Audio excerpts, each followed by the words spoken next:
If you have been here for a while, you already know this routine. I feed a few animals in my backyard every morning.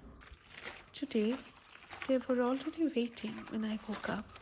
Some of them were finishing what was left from yesterday. The papaya tree is full right now, so papaya has become their favorite.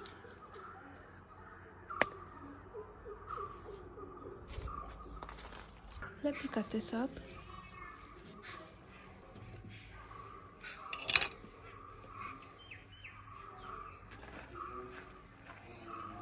And now everyone gets to eat.